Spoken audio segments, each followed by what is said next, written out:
چې د چام ښځی د هغه دپاره دا د نصیحت خبرې دي او د کمې ښځې چې خاوند دي د هغه هغې دپاره هم د نصیحت خبرې دي چې ښځه خاوند به یو بل سره سینګ ژوند تېروي. زمانونو د رسول الله مبارک یو حدیث دی، بس هغې ته ګوره اوس.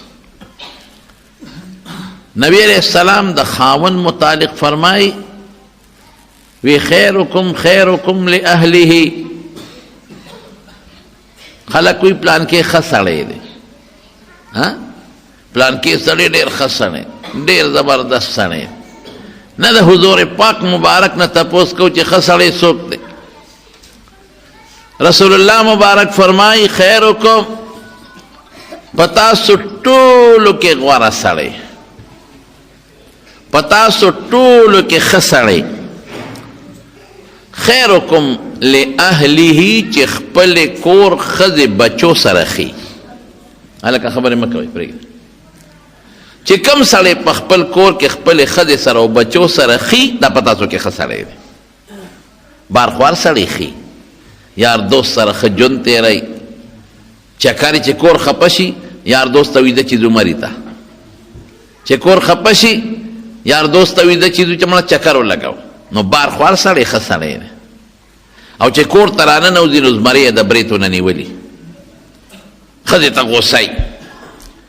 نو حضور پاک فرمایي خیرکم، تاسو ټولو کې ښه سړی او بهترین هغه دی خیرکم لأهله چې خپلې ښځې بچو سره ښي.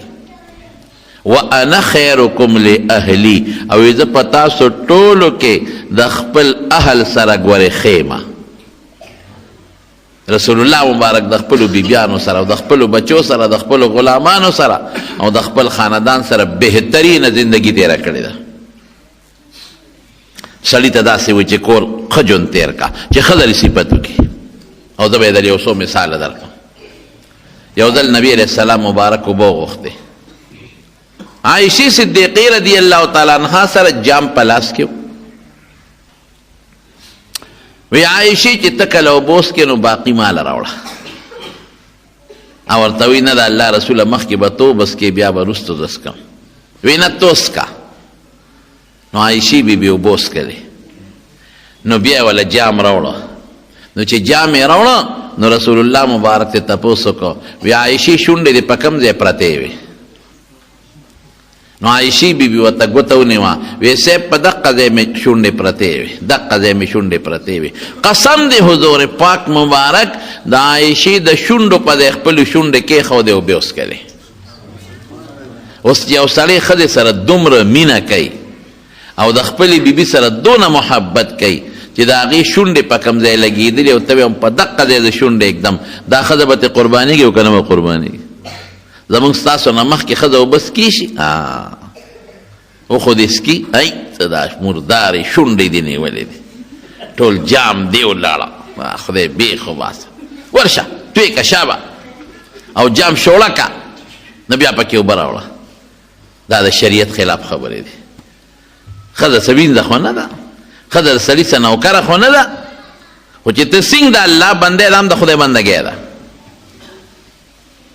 ته چې سینګ په دې خفه کېږي چې زما دې څوک بېعزتي وکړي، الله هم په دې خفه کېږي چې ته د ښځې بېعزتي وکړې. نو حضور پاک فرمایي چې بهترین سړی هغه دی چې هغه د خپل اهل و عیال سره ښي. او زه تاسو کې په دې صفت موصوف یم، زه د خپل اهل و عیال سره او د خپل کور د خلکو سره ښیم، بهترین یم. خیر معنا بهترین. او په شمایل ترمذی کې راځي چې رسول الله صلی الله علیه وسلم په خپل جون کې ما ضرب امرأة ولا خادما قط، نه بیبي له ډب ورکړی دی، نه غلام او نوکر او خادم له ډب ورکړی دی په خپله زندګۍ کې. او که ته وایې دا دومره ښه اخلاق، قسم دی د ټولو دنیا د خلکو اخلاق یو ځای کا، که د رسول الله مبارک د یوې بیبي په اخلاقو کې د خپې دوړې ته رسېږي. دا ولې؟ دا ژوند یې ښکلی تېره په زور او په والو ښځه نشي تابع کولی، په مینه به ښځه تابع کې، په محبت به ښځه تابع کې. زمونږ د دارالعلوم دیوبند یو ډېر لوی عالم، یو ډېر لوی مفسر مولانا احمد علی لاہوری رحمت الله علیه دوی سړی تیر شوی دی په خپل قصه کوي وی هغه وختو چې د په دارالعلوم دیوبند کې هم طالب وما د مور او پلار سیکانو دی خدای مسلمان کړ نو په د دیوبند د کلی نوم دی د دیوبند په دې کلی کې یو سیټو مالدار سړی و خو سیټ نیک سړی و لور یې پیغله شوې وه د سیټ لور پیغله شوه نو د لور هم دا خواهش و چې یو عالم سره نکاح وکړم او د سیټ صاحب هم دا خواهش و چې د خپله لور یو عالم له په نکاح کړم یو بل سره مشوره وکړه چې زما د لور هم خواهش دی زما هم خواهش دی او دا لور چې یو عالم له په نکاح کوم نو چا ورته وی چې عالم ګورې نو خو دغه دارالعلوم دیوبند دی علما خو هغې ته معلوم دي هلته ورشه نو محتمم صاحب ته ووایه نو لور له به دی چې ته یو ښکلی عالم وګوري دا به ډېره ښه ده نو سیټ صاحب شو انا لله و انا الیه راجعون ټول ووایه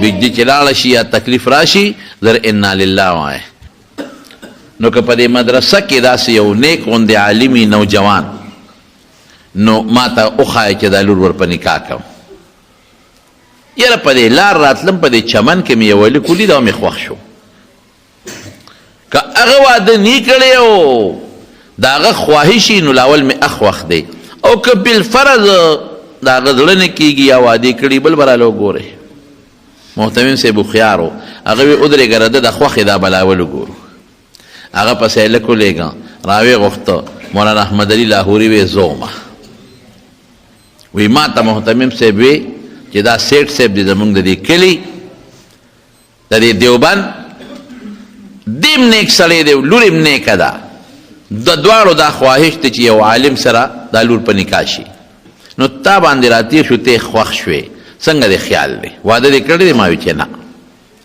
نو څنګه دې خیال دی نو ما وی چې یاره زه خو غریب سړی ما زما خو مور او پلار سیکان دي او زه مسلمان شوم هغوی د کور هم شړلې ما زما څه دي او دا خو د سیټ صاحب لور ده دا به ما سره ګزاره څنګه کوي وی سیټ صاحب وی چې زما لور هوښیاره ده او دینداره ده ابه تا سره په سپوره ډوډۍ هم ګزاره کوي خو ستا خوښه یې ډېره ښه ده خوښه مې ده په پلان کې ورځ به موږ راځو نکاح به تړو مولانا احمد علي لاهوري صاحب وایي چې هغه ورځ شوه د نکاح د تړلو وی زما یو جوړه وه دویمه نه وه نو ملګرو ما ته وی چې دا جامې دي خیرې نه دي او مهرباني وکړه زمونږ واچوه خو زه په دې پوه شوم چې د دې ملګرو جامې په ما برابر نه دي په دې کې وبدي ښکارم د چا غټې دي د چا لنډې دي مشوره یې دا راکړه طالبان هم زمونږ یو بل سره خوش طبیعتۍ ډېرې کوي وی چې غسلخانې ته ننوځه او اوبه هم لامبې سرسونت به وکړي جامې به برابر کې او بیا به لنګ ووې او بار به روځي یا جامې دې نه چوڼ کا او بس نور ته به یې واچې او بس اوبې بادې او بس اوچې بشي وابچې ما چې یاره دا خبره ټیک ده وی غسلخانې ته ننوتم ویښته نوکان وغیره مې برابر کړل او مې لمبل او جامې مې ځان له ووینځلې او لنګ مې و بار راووتم خو بس طالبانو را سره چل وکړو او زه مړو پوه نه شوم ورځ د وریځ و او نرۍ نرۍ باران و جامې کم دی او چی دی جامې بادوم او هوا له ورکوم او جامې کم دی او چیږي او طالبان هم را پورې خاندي چې ټینګ شه وی خیر جامو نه څه ناسه اوبه اوچې شوې خو نمجنې دي مې واچولې یخني به پکې رپېدم دې کې مې سخر راغی د سخر رونه مې رالل او خیان مې رالل نکاح تړلی کېږي چې سخر مې ما ته وکتل نو سخر مې پېښ و چې د دې غریب هم دقه یو جوړه ده بل ورځ چې راغلی هم دقه او نن هم همغه ده او ځان لینځلې ده او لا اوچه شوې نه ده په ما پوه شو وی نکاح وتړلی شو د نکاح نه پس واده شو ښځه مې کور ته بوتله مولانا احمد علي لاهوري رحمت الله علیه وایي چې ښځه خو د سیټ لور و نیازبینه وه او ما سره سو ټماټر خوره اوچه ډوډۍ ځان له خوشتکه هغې باندې ګزاره کوه ډېر بد حال و دغه وخت زما او زما د ښځې اوچه ډوډۍ به م اوبو کې خوشتول او ګزاره به م پرې کوله او د ټماټر او د مالګې سره به م ډوډۍ خوړه دې زمانه کې چې ښځه واده شي نو یا په سبا یا په اومه پلار کره دی. هغه زمانه کې داسې نه وه. او میاشت پس 2 میاشتې پس جنۍ د پلار کره تله. چې میاشت پس مې ښځه پلار کره لاړه نو پلار ته تپوس وکړه سیټ صاحب وی بیٹی اپنے شوہر کو کیسے پایا؟ لوری خاوند څنګه ومونته؟ خاوند څنګه دی؟ نو که د دې زمانې ښځه وې بلا شیشکه نو څه به یې وې؟ ای پلاره غرقه دې کړم، چاله دې ورکړم، ملا له دې ورکړم. چې ډوډۍ در سره نه وه نو په دا اوبو کې به دې غورځولی وم، یو ورځ مرګ وراغلی به نو په ما خو هره ورځ مرګ تېرېږي. چای خو یې پرېږده خو ډوډۍ هم نشته، ترکاري هم نشته. دا چاله دې په نکاح ورکړم؟ تا زما تپوس نه کو، د خاوند تپوس ته زما نه کو. لیکن هغه جینۍ دینداره ده او د مولانا احمد علي لاهوري رحمت الله علیه اخلاق اوس ګوره. تپوس یې ته وکړه چې بیٹی شوهر کو کیسے پایا؟ لورې خاوند دې څنګه ومونته؟ او ورته څه وایي؟ وی بابا وی دنیا کې به مې د جنت خبرې اورېدې چې جنت به راځي او داسې خوشحالي به وي پکې او داسې د زړه سکون به وي او بنده به پکې ډېر زیات خوشحاله وي. وی بابا قسم په خدای چې په دنیا کې ماله خدای جنت راکړی دی. او مولانا احمد علی لاہوری رحمت اللہ علیہ لکھی پخپل بیتی کے وی یہ وہ وقت تھا جب احمد علی نہ تھا، آج احمد علی ہے. وی دا اغا وقتو چې ما دا مقام نو او ما تخذ جنت وی اوس خو الحمدلله احمد علی دی وی. دا کشف خاوندو یو ځل یو سړی والا راغی ستا په ګاونډ کې 2 کسان مړه دي او صاحب جنازہ بے تکے پہ پلان کی تیم دو سرخکتا کوئی ایک جنت کو گیا ایک دوزخ کو. نو مرگر وطوی شاگردانو وی صاحب دا دمر داوخو پیغمبرم ندا کرده دا غیب علم خو اللہ سر دے تا تا سپتا لگی کہ یو جنت تلال و بل دوزخ تلال. بس میں نے کہا آپ پوچھ لے ما اوی تاسو تپوسو کہ چه معلومات اکرل خبر ٹھیکو خطا وی چې هغه کوم جنت ته تللی هغه اکسیډنټ کې مړو او رسول الله مبارک فرمایي صاحب الهدم شهیدون، اکسیډنټ کې مړو جنت ته لاړ. او ابل مری ته تیزندی چولې وزان لې ځانې پانسي کړی دې ته کشف وایي. دې بزرګانو ته کېږي.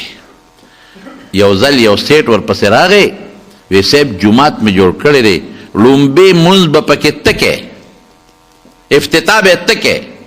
مولانا احمد علی لاہوری رحمت اللہ علیہ وی ډیره ښه ده چې لاړ او په جومات یې قدم کېښود وی کاش بہت اچھا مسجد ہے، بہت بہترین، کافی خرچہ کیا ہے اس مسجد پر، بہت خوبصورت، لیکن کاش کے حرام پیسوں پر نہ بنا ہوتا. ډیر خشته خوبصورت جومات ته خو افسوس چې په حرامو نه وی جوړ نه ښه به وه. نا سیټ ته چا وی ټنګ یې درکړه که نه همدغسې ښې درته یې واوروله چې په حرامو دې جوړ کړی دی که نه. سیټ وی ټیک وایي یو ما ته پته ده یو الله ته پته ده، نه زما ښځې ته پته شته نه بچو ته، دا ما د سود په پیسو جوړ کړی دی. دې ته کشف وایي. نو مولانا احمد علی لاہوری وی چې کم وخت زما ښځې وی چې جنت خدای را کړی دی وی په دې مقام نوم چې دا اوس خدای کم مقام را کړی دی. نو دا ولې ښځه د خاوند صفت کوي؟ دی په دې وجه کوي چې خاوند د ښځې سره ښه ژوند تېر کړي، خشته بهترین ژوند ورسره تېر کړي.